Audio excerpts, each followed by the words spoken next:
guys, what's up? Welcome back here to today's edition of Advanced Bass Fishing, and really appreciate you guys coming by the channel to spend some time with me on the video today. And we're going to be talking about finesse jigs. There'll be tiny micro finesse jigs today as compared to a regular full-size jig like my Blaukat Throwback jig. There are a time and a place for different sizes of jigs, and I sort of want to go over and explain to you guys when different sizes of jigs work the best, because a lot of things about jig fishing is a lot of people don't realize how complicated it is. There's two techniques in bass fishing, in my opinion, that are complicated. One is jig fishing and the other is jerkbait fishing. I think they're two of the most difficult techniques to master simply because there's so many variables around them. So we're going to go over that in today's episode. Also, guys, real quick, I have heard a lot of people making a comment asking about those fish the moment lake map breakdowns that I do. I want to go real quick a little bit of detail with that. These are breakdowns that I've built. They've taken me years to build for fishthemoment.com. I've got lakes of all across the country, and all these breakdowns, we do lake maps for 4 different seasons. So we got, like say if you go to Lake Gunnersville, we got 4 different maps for Lake Gunnersville based upon the 4 seasons. And each season, I go over the seasonal patterns and I give you 40 GPS waypoints based upon the season that you can go to begin your search at, and I explain to you why they work that time of year. And then you can duplicate those type of areas yourself with some different type of areas. So these are great resources, guys, to learn more about your favorite lake or a lake you've never been to before, and just a really good deal there. So if you're interested, I'll put the Fish the Moment Lake Map Breakdown link in the description of the video. Also, if you get a map and you have any questions on it, guys, just send me a private message on my Facebook page, Randy Blaukat Professional Angler, and I'll be happy to answer it. So I really appreciate that. Okay, guys, here's my Blaukat Throwback jig, full-size jig here, living rubber, and here is the opposite end of it. This is a little homemade finesse jig here, like a little 1/8 ounce homemade finesse jig, only about 1 inch long. And I'm going to give you guys a quick sneak peek here. Most of you guys know about my Blaukat Throwback jig. Guys, here is my Blaukat Finesse jig. We haven't come out with it. This is the first time anyone's seen it.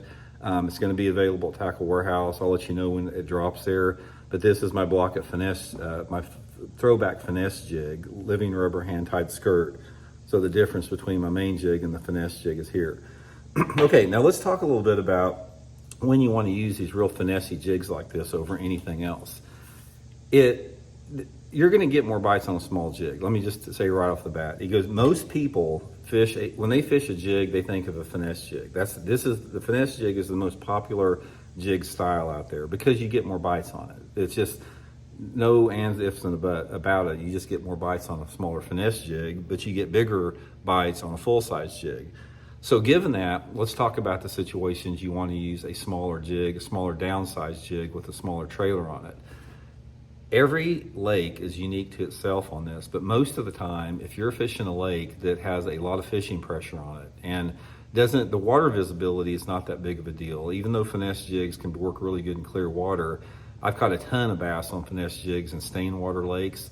It's more about the structure in the lake and the overall fishing quality in the lake. So if you have a lake that is public body water that gets a lot of fishing pressure and the fish are sort of educated in it, you're going to get a lot more bites on a finesse jig. And that's when the finesse jig really, really stands out.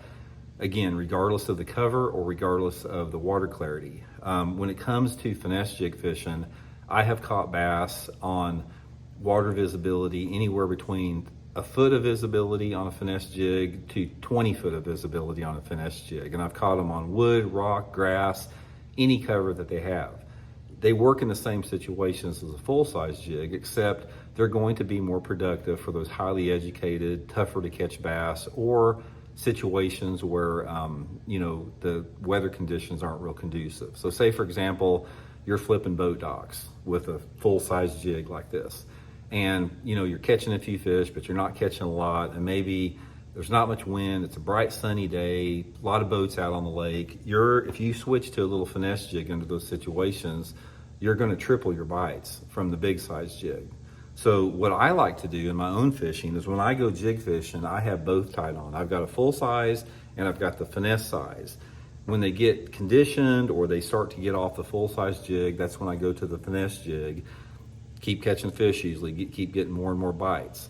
The good thing about a finesse jig over a full-size jig is a finesse jig will work in a more of a wide range of different types of cover. For the most part, when I fish a full-size jig, I want to throw it around some type of cover. I'm flipping it around lay down trees, around boat docks, around lily pads, grass that's in the water. But if I'm fishing a finesse jig, it opens up a wide range of other opportunities. You can catch them on the same type of cover that you can the full-size jig, but a finesse jig, unlike a full-size jig, you can catch them on bare areas like bare rocky banks. Fishing bluffs with a finesse jig is one of my favorite ways to do it. Casting a finesse jig on riprap banks is a good way. You can just catch bass in more open type areas because it's a more diminutive presentation there. Tackle's a little bit different with it depending upon what I'm trying to accomplish and the type of jig that I'm using. If I'm using, like, this is my throwback finesse jig here, and it's got a pretty stiff hook in it, so I can flip and pitch this thing with 17 or 20 pound line. But if I go to a really small jig like this with a lighter wire hook, I've got to go down in line size like the 10 or 12 pound test so I don't straighten the hook out on a hook set. Now, most of the time on a finesse jig, I'm fishing it on a 7'2" medium heavy rod, unlike the big jig where I'm fishing it on a flipping stick all the time. So I use that Megabass Perfect Pitch, Levante. I'll link that in the description of the video.